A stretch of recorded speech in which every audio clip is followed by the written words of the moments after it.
लेकिन ये तो हमारा युवा भटक रहा है, हमारी युवाओं की नई पीढ़ी भटक रही है जो इसको दूसरे रूप में मान रही है और इसको अपना न्यू ईयर मानती है, जो केवल और केवल दारू पीने के लिए एक अवसर का काम करता है, जो केवल नाचने के लिए और मैं बोलूँगा एंजॉयमेंट के लिए अपना एक कार्य कर रहा है।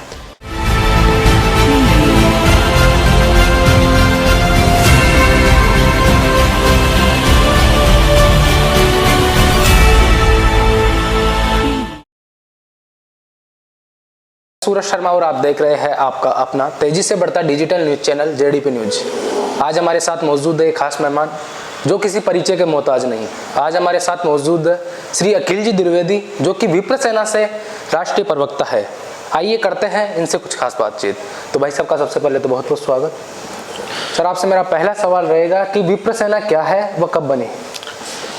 सर्वप्रथम तो मैं आपको नमस्कार करता हूं और आपके न्यूज़ चैनल को बहुत बहुत शुभकामनाएं देता हूं, जेडीपी न्यूज़ चैनल को, कि आपने मुझे आपके चैनल पे मौका दिया बोलने का। मैं विप्र सेना परिवार से एक जुड़ा हुआ एक सामान्य सदस्य हूं। विप्र सेना का गठन तो लगभग 2 वर्ष पूर्व हुआ और 2 वर्ष पूर्व जब इसका गठन हुआ तो किसी भी एक सामान्य रूप से एक उद्देश्य को लेकर हुआ, केवल और केवल कि ब्राह्मण समाज को एकजुट करना है। इस उद्देश्य को लेकर ब्राह्मण समाज में नवीन कीर्ति को स्थापित करने के लिए इस संगठन ने अनेकों कार्य करे, चाहे वो कार्य सड़क पे आके धरने देने का हो, चाहे वो कार्य किसी को आर्थिक सहायता या आर्थिक बल देने का हो, चाहे वो कार्य किसी के लिए कोर्ट कचहरी तक लड़ने का हो, या चाहे वो कार्य किसी के सुख दुख में उपस्थित होने का हो। इस संगठन ने कभी भी उस विषय को एक मूल उद्देश्य मानते हुए केवल और केवल ब्राह्मण हित में कार्य करने की भावना को सदैव लेके एक नवीन कीर्ति को स्थापित करते हुए सदैव इस संगठन ने कार्य किया। विप्र सेना के क्या उद्देश्य है? विप्र सेना का उद्देश्य आपको बताना चाहूंगा तो विप्र सेना का उद्देश्य केवल कोई ऐसा उद्देश्य नहीं है जो और किसी को नहीं पता। सामान्य उद्देश्य वही है जो हर संगठन को के उद्देश्य रहते हैं, लेकिन अंतर इतना सा है कि विप्र सेना करने में विश्वास रखती है, बताए और लोग बागों की तरह लिखने में या दिखाने में। विप्र सेना का उद्देश्य ब्राह्मण समाज में नवीन कीर्ति को स्थापित करना। विप्र सेना का उद्देश्य पीड़ित ब्राह्मण को सदैव न्याय दिलाना। विप्र सेना का उद्देश्य स्वाभिमान की रक्षा करना। विप्र सेना का उद्देश्य पीड़ित को संरक्षण देना। जैसा कि हम लिखते भी हैं कि न्याय, प्रतिबद्धता, स्वाभिमान रक्षा एवं पीड़ित के संरक्षण के उद्देश्य को लेके इस समाज में संकल्पित एक ब्राह्मण समाज का कीर्तिमान संगठन जिसका नाम है विप्र सेना, जो सदैव ब्राह्मण हित की बात करती है। विप्र सेना के द्वारा अब तक के किए गए प्रमुख कार्य क्या है? विप्र सेना ने अब तक कार्य करे हैं, उसके अंदर मैं आपको प्रमुखता से बताना चाहूँगा।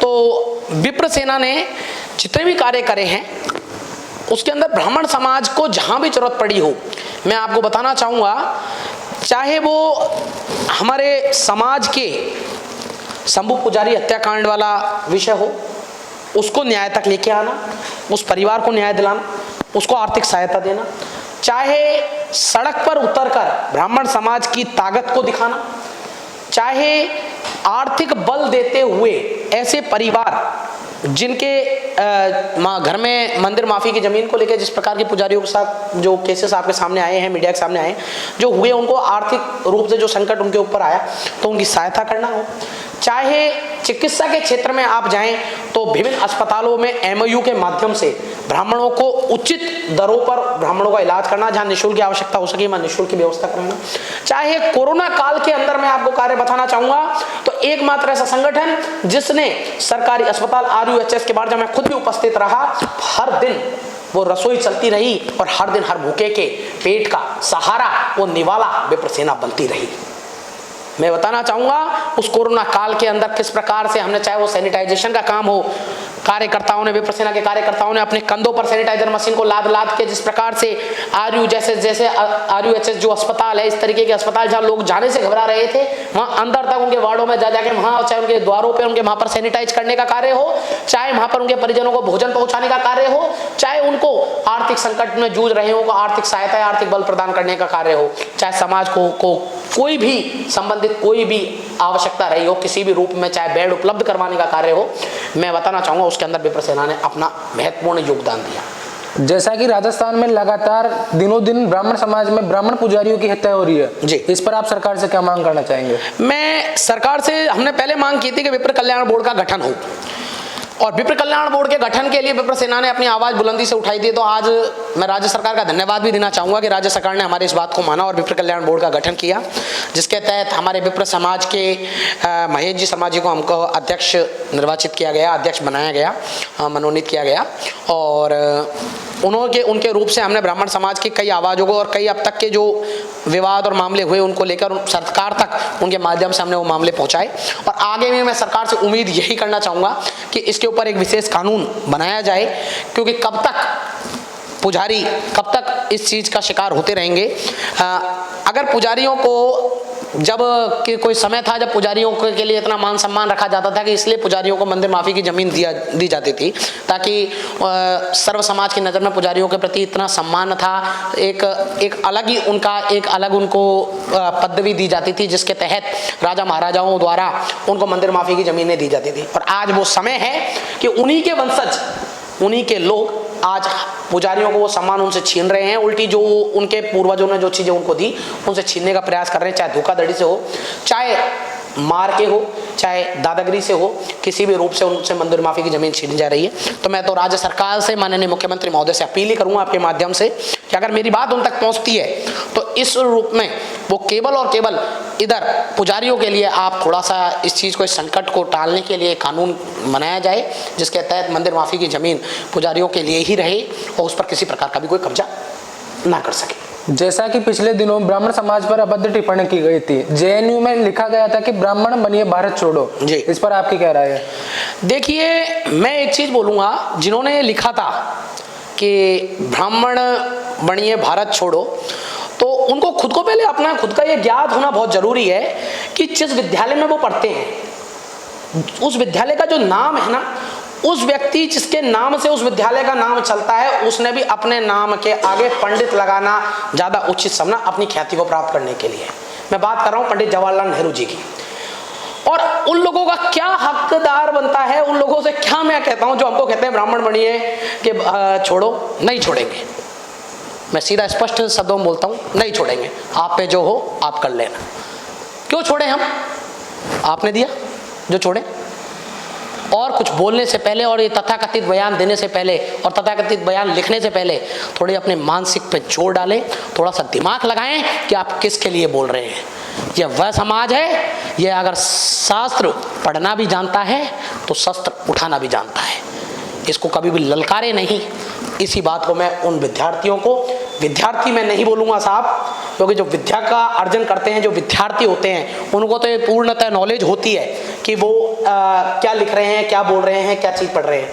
ये विद्यार्थी नहीं है साहब, कुरीतियाँ और कई तथाकथित लोग, तथाकथित व्यक्ति जिनको समाज के बारे में, इस हिंदू समाज को तोड़ने का काम होता है, जो केवल और केवल हिंदू समाज को तोड़ के समाज में टिप्पणियां करके इस समाज को केवल और केवल गंदा करने का काम करते हैं। मैं उन लोगों का ये काम होता है और उन लोगों के लिए मैं सरकार से भी अपील करूंगा कि उन लोगों को कठिन से कठिन सजा मिले, कठोर से कठोर कार्रवाई उनके ऊपर हो, जिससे कि वो आगे भविष्य में ऐसा कोई भी कार्य करने से पहले 1000 बार अपने आप में सोच सके। हाल ही में एक वीडियो सोशल मीडिया पर काफी तेजी से वायरल है। वीडियो है कि कुछ लोगों के द्वारा भगवत गीता को जलाया जा रहा है, मनुस्मृति को जलाया जा रहा है और मनुस्मृति के जरिए वो लोग ब्राह्मण समाज पर निशाना साध रहे हैं जी। इसको लेकर आप क्या कहना चाहेंगे? मैं उन लोगों के लिए इतना सा ही संदेश देना चाहूँगा कि हमारे अभी कुछ ही दिनों में आ भी रही है उनकी जयंती। 12 जनवरी को स्वामी विवेकानंद जी की जयंती है।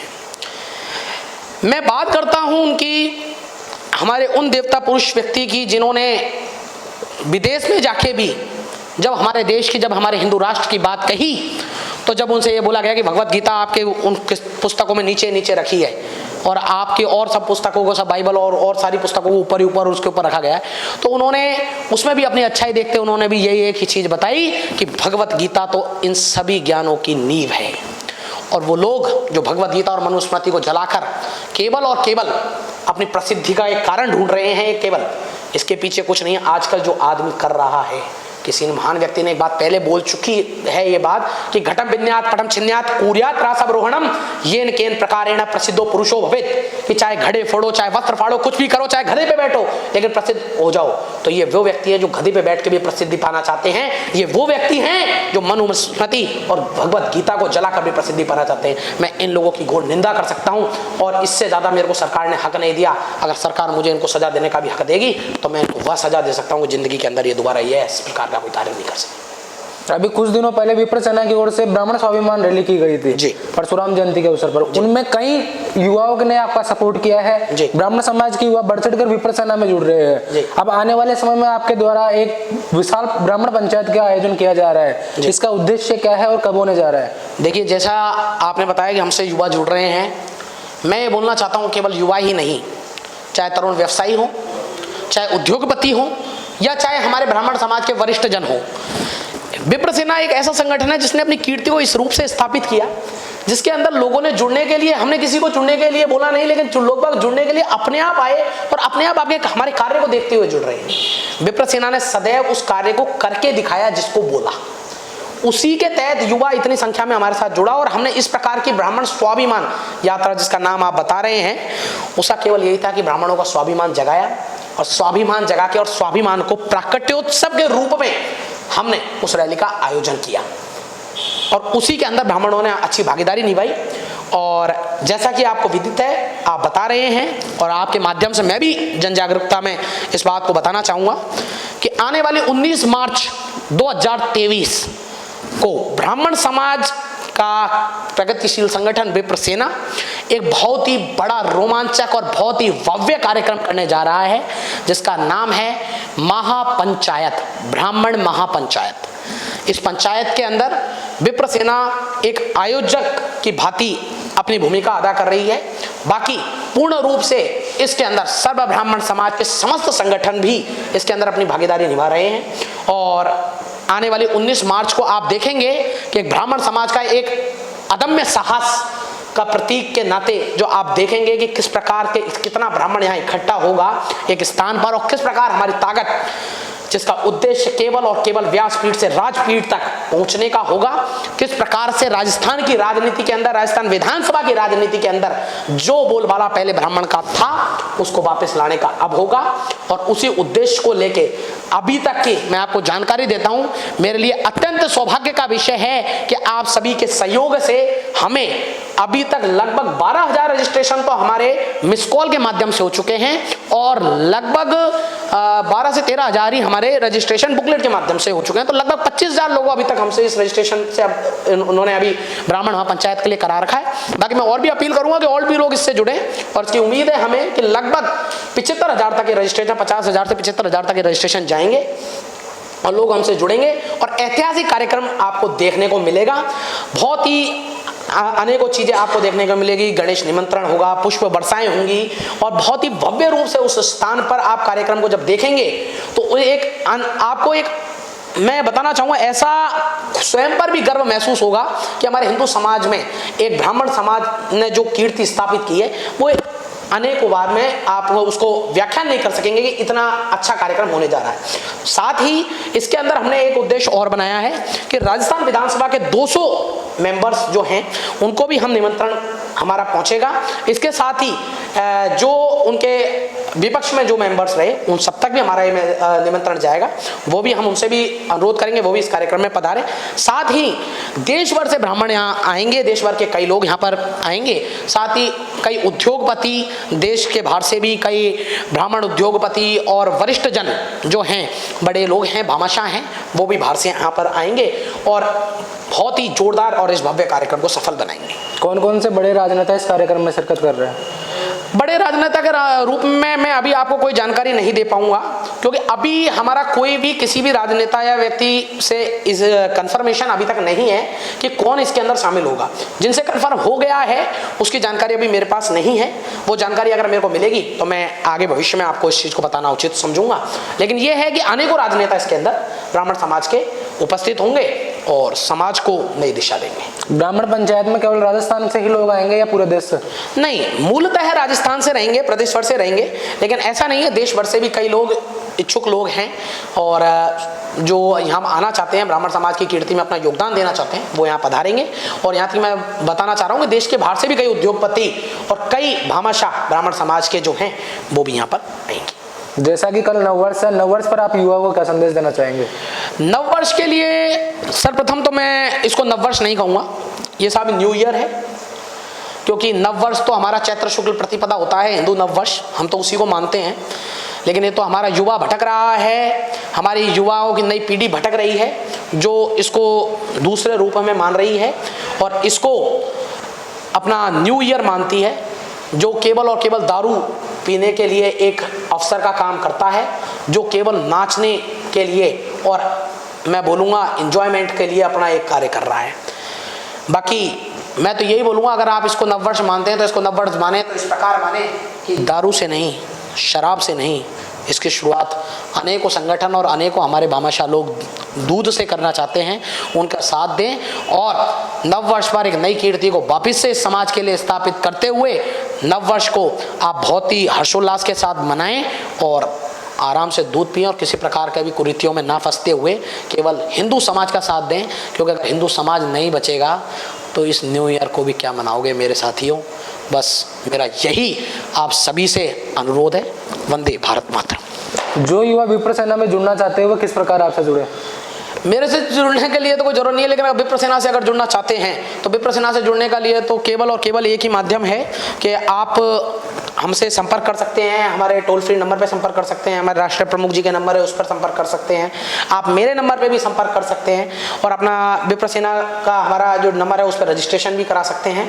रजिस्ट्रेशन के माध्यम से, जैसा कि अभी अखबारों में हमने 2 बार ऐड भी दिया है, आप उसके माध्यम से भी और कैसे भी करके हमारे कार्यालय पर आकर संपर्क कर सकते हैं। हमारा यहीं पर मालवीय नगर में भी एक कार्यालय है और एक हमारा F1 रॉयल टावर जो है वहाँ पर जयपुर में भी कार्यालय है, आप वहाँ भी आएँ और वहाँ पर आके आप संपर्क कर सकते हैं और आप जुड़ सकते हैं। जुड़ने के लिए ऐसा कोई भी नहीं है कि आपको एक अलग आइडेंटिटी की जरूरत पड़ेगी। आप ब्राह्मण हैं तो आप विप्र हैं और विप्र हैं तो आप विप्र सेना के साथी हैं। आपके अंदर से आपकी आवाज़ आनी चाहिए कि मैं विप्र सैनिक हूँ, बस।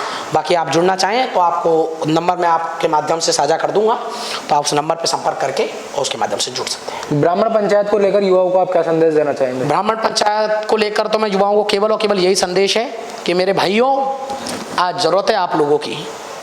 आज हम लोग ये पंचायत कर रहे हैं, ये भी आप लोगों के लिए कर रहे हैं। हम लोगों को आपका भविष्य सुधारना है।